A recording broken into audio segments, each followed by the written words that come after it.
नमस्कार। आज हम एक ऐसी दुनिया का विश्लेषण करने वाले हैं जो हमारी नज़रों से तो दूर है पर हमारी एग्जिस्टेंस के लिए बेहद ज़रूरी है। इस क्रिटिकल पॉलिसी ब्रीफ में हम डीप सी इकोसिस्टम्स की नाजुक स्थिति और उन पर लगातार बढ़ते खतरों पर बात करेंगे। ये एक ऐसा मुद्दा है जो आज हर एनवायरमेंटल एक्सपर्ट और पॉलिसी मेकर के रडार पर होना ही चाहिए, क्योंकि आखिरकार ओशंस ही हमारे ग्रह का लाइफ सपोर्ट सिस्टम है। तो चलिए ज़रा गहराई में चलकर देखते हैं कि इन अनजान हिस्सों में आखिर चल क्या रहा है। आज की इस ब्रीफिंग का फ्रेमवर्क कुछ इस तरह रहेगा। पहले हम दी एबिसल एसिड को समझेंगे, फिर क्लाइमेट ड्रिवन ऑक्सीजन डिप्लीशन और डिसरप्टेड मरीन माइग्रेशंस की बात करेंगे, उसके बाद the deep sea mining threat पर नजर डालेंगे और आखिर में इन सबको जियोपॉलिटिकल कोलिशंस के आईने में देखेंगे। तो चलिए शुरुआत करते हैं अपने पहले सेक्शन से, the abyssal acid. Okay, let's dive into this. हम अक्सर सोचते हैं कि डीप सी मतलब बस अंधेरा और सन्नाटा, राइट? पर ऐसा बिल्कुल नहीं है। ये हमारी प्लैनेटरी हेल्थ का एक बहुत बड़ा आधार है। इनफैक्ट कई वैज्ञानिकों का मानना है कि धरती पर लाइफ की शुरुआत शायद यहीं से हुई थी। और इसके सेंटर में आते हैं हाइड्रोथर्मल वेंट्स। ये असल में डीप सी फ्लोर की दरारें होती हैं जो धरती की सतह से लगभग 2 से 3,000 मीटर नीचे मिलती हैं।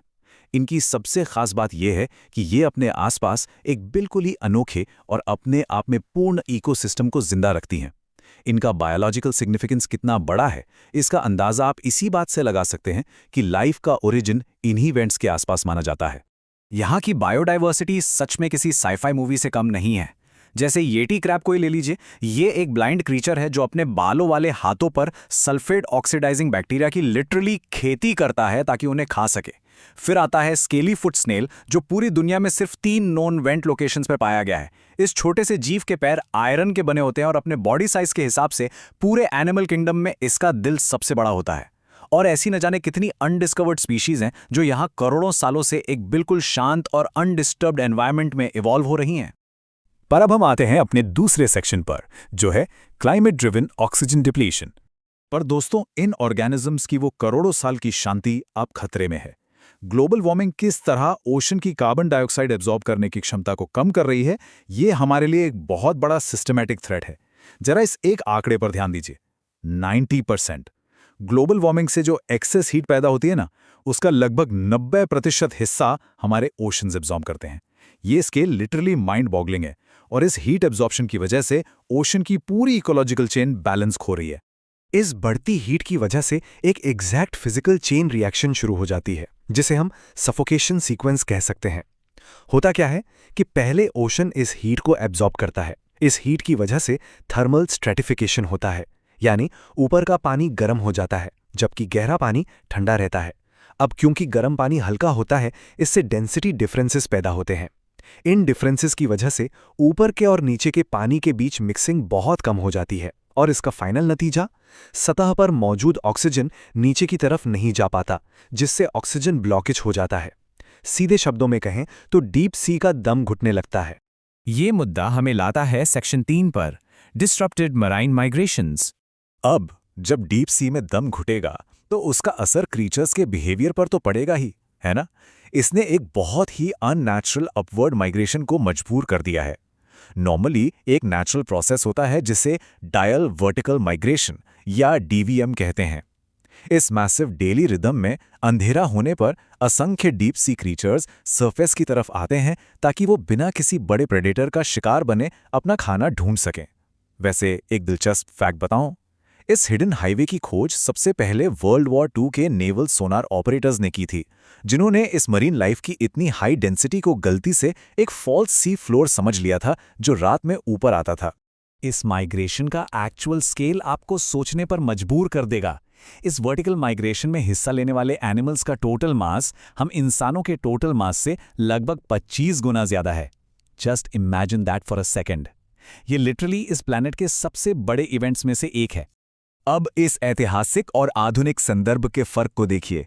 पहले के टाइम में, जैसे जापान की फोकलोर ले लीजिए, ओर फिश का सरफेस पर दिखना बेहद रेयर था और इसको अर्थक्वेक आने का अशुभ संकेत माना जाता था। पर आज की मॉडर्न रियलिटी कुछ और ही कह रही है।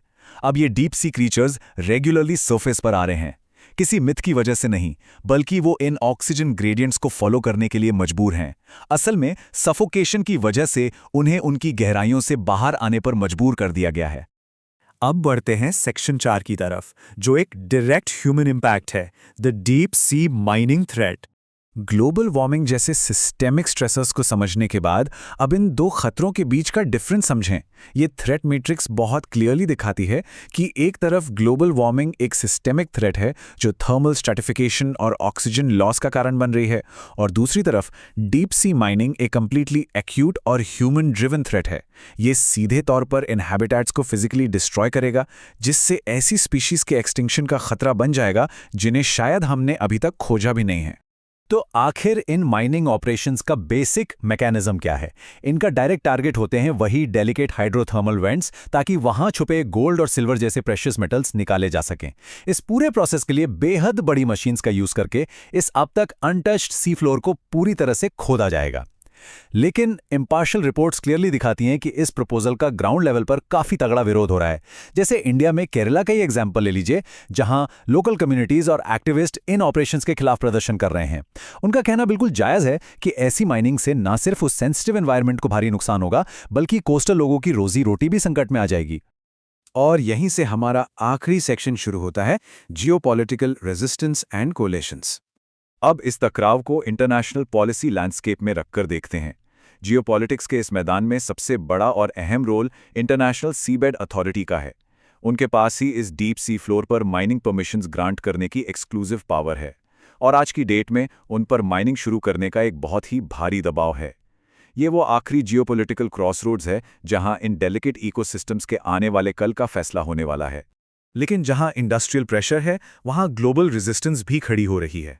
ग्रीन पीस और डीप सी कंजर्वेशन कोएलिशन जैसी ऑर्गेनाइजेशंस आज एक फ्रंट पर आकर एक ही बात कह रही हैं, stop deep sea mining before it starts. करीब 32 देशों के साथ साथ दुनिया भर के लाखों लोगों ने इस मूवमेंट में अपनी आवाज मिलाई है, ताकि इस प्रैक्टिस को शुरू होने से पहले ही रोका जा सके।